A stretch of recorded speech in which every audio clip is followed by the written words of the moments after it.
Dopo il lungo regno di Anastasio, il potere a Costantinopoli passò nelle mani del comandante delle guardie di palazzo, un illirico di nome Giustino. Questi era di umili origini, analfabeta e senza figli, perciò venne considerato dalla classe aristocratica facilmente manipolabile. Giustino portò però a corte Flavio Sabbazio, un suo intelligente nipote, facendogli ricevere un'ottima educazione civile e militare.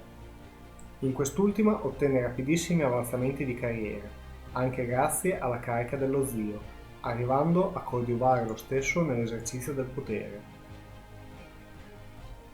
I due illirici misero in campo una grande strategia, volta a ripristinare il predominio romano sul mare Mediterraneo.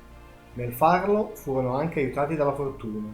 Nel 523 infatti il regno dei Vandali passò a Ilderico, nipote di Genserico e Valentiniano III. Il nuovo re, a differenza della maggior parte dei Vandali che professavano la fede ariana, era un cristiano cattolico, il che fece uscire il regno vandalo dalla sfera di influenza del potente regno ostrogoto d'Italia, retto dal re ariano Teodorico. Oltre ciò Giustino abrogò l'Enoticon, un editto promulgato dall'imperatore Zenone che era stato fonte di discordia tra le chiese cattoliche di Roma e Costantinopoli. Così facendo strinse ulteriormente il cappio attorno al re ostrogoto Teodorico, accattivandosi le simpatie dei senatori italiani. Il terreno era pronto per tentare l'impresa, mancava solo un eroe che potesse realizzare il progetto egemonico imperiale. Flavio Sabbazio nel 525 sposò un'attrice teatrale di nome Teodora e nel 527 divenne imperatore col nome di Giustiniano. Dal 528 al 534 il nuovo imperatore riorganizzò attraverso i suoi sottoposti il codice civile imperiale, redigendo quello che divenne famoso come Corpus Iuris Civilis. In questo periodo scoppiò nel 532 la famosa rivolta di Nica, in cui le potenti fazioni dell'ippodromo di Costantinopoli tentarono di detronizzare Giustiniano. Il palazzo imperiale era direttamente collegato all'ippodromo e l'imperatore considerò di scappare via mare, ma fu trattenuto da sua moglie, che lo esortò ad affrontare i ribelli. Giustiniano, attraverso l'intermediazione di Narsete, un suo generale, convinse i rivoltosi con donativi a ritirarsi dal palazzo imperiale e radunarsi nell'ippodromo. A questo punto però l'esercito comandato dal generale Belisario era ritornato in città dalla Persia ed assieme alle truppe comandate da Narsete sbaragliarono i ribelli sterminandoli nell'ippodromo. 35.000 rivoltosi morirono quel giorno.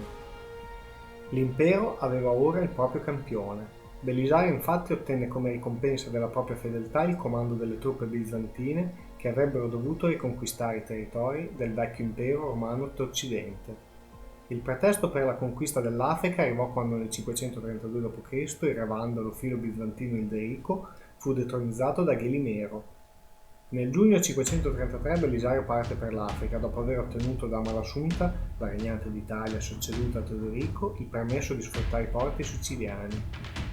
Il 31 agosto 533 i bizantini sbarcarono a Leptis Magna, dalla quale partirono in marcia verso Cartagine, sfruttando il momento in cui i Vandali avevano parte delle loro truppe occupate da rivolte in Sardegna e Tripolitania. A 10 miglia da Cartagine, il re vandalo aveva organizzato un ingegnoso agguato alle forze romane, che erano in marcia verso la capitale vandala. L'esercito vandalo venne diviso in 3 tronconi. Il primo, guidato dal figlio di Ghelimero, Ammata, doveva sbarrare la strada dell'esercito romano in marcia. 2000 uomini al comando del nipote di Ghelimero, Gibamundo, avrebbero attaccato il fianco sinistro bizantino e i restanti uomini, comandati da Ghelimero in persona, avrebbero dovuto assaltare le retrovie romane.